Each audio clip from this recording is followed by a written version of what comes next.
بسم اللہ بسم اللہ الرحمن الرحیم۔ کل ہم نے پڑھا تھا کہ مؤنث کی کیا علامتیں ہیں۔ تو مؤنث کی جو ہم نے کل پڑھا تو وہ مؤنث کی 3 علامتیں پڑھی ہم نے۔ ایک تو گولتا، دوسرا الف مقصورہ، ایک گولتا، دوسرا الف مقصورہ اور تیسرا الف ممدودہ۔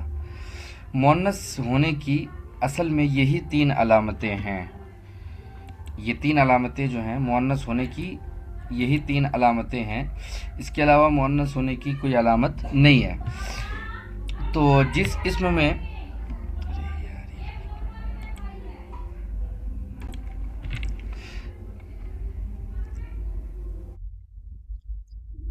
تو مؤنث ہونے کی یہی 3 علامتیں ہیں۔ تو جس اسم میں بھی یہ 3 علامتیں پائی جائیں گی، جس اسم کے آخر میں یہ 3 علامتیں پائی جائیں گی تو اس اسم کو آپ مؤنث کہہ سکتے ہیں، وہ اسم مؤنث ہے۔ اس کے علاوہ کچھ اسم ایسے ہیں جس میں مؤنث کی علامت تو نہیں ہوتی ہے لیکن پھر بھی اس کو مؤنث کہا جاتا ہے۔ اس کی تفصیل اور جو ہے انشاءاللہ ہم نحو میں پڑھیں گے، آسان نحو کے اندر۔ یہاں پر سمجھ لیجئے کہ وہ کون کون سے اسما ہیں۔ جیسے وہ اسم جو عورتوں کے لیے ہی خاص ہیں، عورتوں کے لیے ہی بولے جاتے ہیں، تو وہ اسم بھی مؤنث ہوتا ہے۔ جیسے مثال کے طور پہ دیکھیے الاخت، جیسے الاخت لفظ ہے الاخت، تو الاخت اس کے اندر دیکھیے کوئی بھی علامت نہیں ہے، نہ تو الف مقصورہ ہے، نہ الف ممدودہ ہے اور نہ ہی گولتا ہے۔ یہ جو ہے یہ لمبی تا ہے، یہ تو گولتا نہیں ہے، یہ لمبی تا ہے۔ تو اس کو جو ہے قاعدے کے اعتبار سے مؤنث نہیں کہنا چاہیے کیونکہ اس میں علامت نہیں ہے، لیکن چونکہ یہ عورت کے لیے ہی بولا جاتا ہے تو اس لیے یہ اس کو مؤنث کہا جائے گا۔ اسی طرح الام، ماں، تو اس میں بھی مؤنث ہونے کی علامت موجود نہیں ہے لیکن پھر بھی اس کو مؤنث کہا جائے گا کیونکہ یہ عورت کے لیے ہی خاص ہے۔ اسی طرح زینب، اس میں بھی مؤنث ہونے کی کوئی علامت نہیں ہے لیکن چونکہ یہ عورت کا نام ہوتا ہے، لڑکی کا نام ہوتا ہے، اس لیے یہ بھی کیا ہے، مؤنث ہوگا۔ اسی طرح رقیہ، رقیہ میں تو آپ کو علامت نظر آ رہی ہے گولتا، لیکن پھر بھی یہ جو ہے لڑکی کا نام ہوتا ہے تو یہ بھی مؤنث ہے۔ تو کہنے کا مطلب یہ ہے کہ وہ اسم جو عورتوں کے لیے خاص ہے، عورتوں کے لیے ہی بولا جاتا ہے، تو وہ اسم بھی مؤنث ہوگا، چاہے اس میں علامت ہو یا نہ ہو۔ اس کے علاوہ ملکوں کے نام، شہروں کے نام اور اسی طرح قبیلوں کے نام بھی جو ہیں مؤنث ہوتے ہیں۔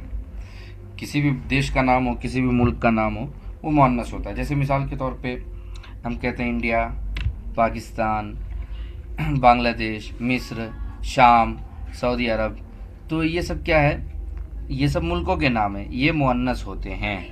تو اس میں مؤنث ہونے کی علامت تو نہیں پائی جاتی لیکن مؤنث ہوتے ہیں۔ اسی طرح شہروں کے نام، شہروں کے نام جیسے مثال کے طور پہ بہار، بنگال، مہاراشٹرا، کرناٹکا، حیدرآباد، یہ سب شہروں کے نام ہیں، تو شہروں کے نام بھی مؤنث ہوتے ہیں۔ اسی طرح قبیلوں کے نام، قبیلہ یعنی خاندان، قبیلوں کے نام بھی مؤنث ہوتے ہیں۔ جیسے جو ہے ہم لوگ میں کوئی جو ہے صدیقی ہے، کوئی شیخ ہے، کوئی کچھ ہے، کوئی انصاری ہے، اس طرح، تو یہ جو ہے یہ بھی ایک قبیلوں کے نام ہی ہیں، آپ کہہ سکتے ہیں ان کو قبیلوں کے نام، تو یہ بھی مؤنث ہوتے ہیں۔ یہ ہم لوگ جو ہیں ہم ایسا کرتے ہیں کہ ہمارے باپ دادا اگر شیخ ہیں تو ہم نے بھی اپنی طرف شیخ جوڑ لیا، صدیقی جوڑ لیا، انصاری جوڑ لیا، تو ابھی ایسا ہو گیا ہے، لیکن پہلے ایسا نہیں تھا۔ پہلے جو ہے ایک خاندان ہوتا تھا، یعنی اس کے باپ دادا میں سے کسی بڑے نے بڑا کارنامہ انجام دیا تھا، اس پر جو ہے وہ خاندان چلتا ہے۔ آج بھی دیکھیے گجرات میں جو ہے اصل قبیلے کا نام ہوتا ہے، قبیلہ کہہ لیجئے یا پھر اس کو جو بھی کہہ لیجئے آپ. جیسے ہم لوگ تو بس باپ دادا کے نام سے کہہ دیتے ہیں، باپ دادا کیا پردادا بہت ساری پشتوں سے آ رہی، صدیقی، شیخ، تو ہم اسی طرف منسوب کر دیتے ہیں. لیکن وہاں پر ایسا نہیں ہے. کئی ایک گجرات میں کئی ایک ایسا ہے، جیسے مثال کے طور پہ ایک کا تھا ناخدا، یعنی اس کے وہ جو ہیں اس کے باپ دادا میں سے کچھ لوگ ایسے تھے جو ملاحی کا کام کرتے تھے، کشتی چلانے کا کام کرتے تھے، تو انہی کی طرف منسوب کرتے ہوئے اس طرح کہا جاتا ہے. اسی طرح ایک کا سرنیم کہہ لیجئے یا پھر جو بھی کہہ لیجئے، قبیلے کا نام بٹاٹے والا. ہمارے یہاں کسٹمر بھی ہیں، وہ ممبئی کے ہیں، اصل میں گجرات کے ہیں لیکن آتے ہیں، تو ان کا بٹاٹے والا.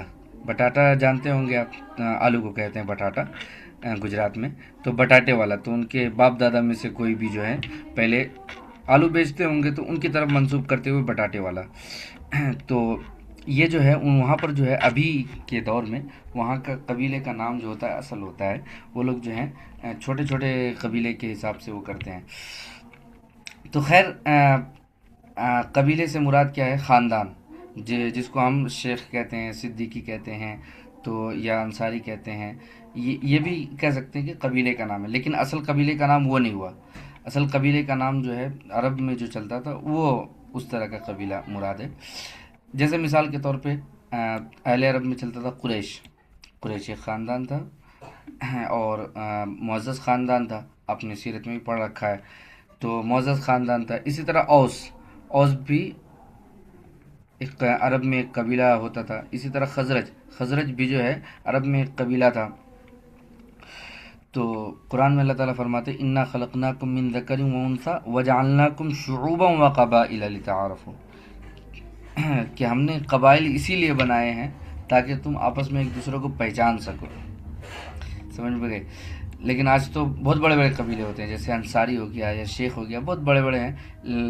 کہاں سے آیا ہے یہ بھی تھوڑا کہنا مشکل ہو جاتا ہے. جیسے میں نے کہا کہ گجرات میں چھوٹے چھوٹے ہوتے ہیں، تو وہ لوگ اصل میں جو ہے ان کے یہاں قبیلے کا رواج ہے اس طرح کے قبیلوں کا. تو خیر ہم سے وہ بحث نہیں ہے. کہنے کا مطلب یہ ہے کہ ملکوں کے نام، شہروں کے نام اور اسی طرح قبیلوں کے نام جو ہوتے ہیں وہ مؤنث ہوتے ہیں. جیسے قریش قبیلے کا نام ہے، اوس قبیلے کا نام ہے، خزرج یہ بھی قبیلے کا نام ہے. تو یہ سب جو ہیں مؤنث ہوں گے.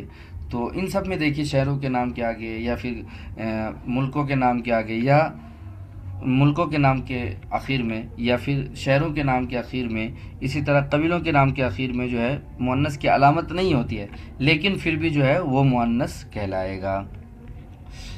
جی، اس کے علاوہ جسم کے وہ اعضاء جو دو ہیں تو وہ مؤنث ہے، وہ بھی مؤنث ہوتے ہیں. جیسے مثال کے طور پہ آپ دیکھیے جسم کے کون کون سے اعضاء دو ہیں، تو کان دو ہیں، اسی طرح آنکھ دو ہیں، اسی طرح ہاتھ دو ہیں، اسی طرح پیر دو ہیں، اسی طرح پاؤں تلوا جس کو کہتے ہیں وہ بھی دو ہیں، اسی طرح جو ہے پنڈلی وہ بھی دو ہے، اسی طرح فخذ یعنی ران بھی دو ہیں. تو یہ سب کیا ہے؟ یہ سب دو ہیں. تو کہنے کا مطلب یہ ہے کہ جو اعضاء جسم کے جو اعضاء دو یا دو سے زائد ہیں تو وہ بھی مؤنث ہوتے ہیں. لیکن ان میں چند کا استثناء ہے، یہاں پر گنایا ہے کہ کون کون سے اعضاء. جیسے مثال کے طور پہ الاذن کان، العین آنکھ، السن دانت، الشفۃ ہونٹ، الاصبع انگلی، الید ہاتھ، الرجل پاؤں، الرجل پیر، القدم پاؤں، الرکبۃ گھٹنا، الساق پنڈلی، الفخذ ران. تو یہ اسماء ان میں سے جو کچھ میں تو علامت موجود ہے، جیسے الشفۃ اس میں تو علامت موجود ہے، اس طرح الرکبۃ اس میں تو علامت موجود ہے. تو اس کے علاوہ جس میں علامت نہیں ہے لیکن وہ جو ہیں دو ہیں تو وہ بھی مؤنث ہیں. جیسے مثال کے طور پہ ان دو کے علاوہ الشفۃ اور الرکبۃ کے علاوہ سب ایسے ہی ہیں کہ ان میں علامت کوئی بھی علامت نہیں ہے، نہ تو گولتا ہے، نہ الف مقصورہ ہے، نہ الف ممدودہ ہے، کوئی بھی علامت نہیں ہے، لیکن پھر بھی وہ مؤنث ہیں. لیکن اعضاء میں سے بھی چند اعضاء کا استثناء ہے. جیسے مثال کے طور پہ حاجب کہتے ہیں آئی برو کو، اردو میں آبرو کہتے ہیں اس کو، انگلش میں آئی برو کہتے ہیں. تو بھاؤں جس کو کہتے ہیں بھاؤں بھی کہتے ہیں. تو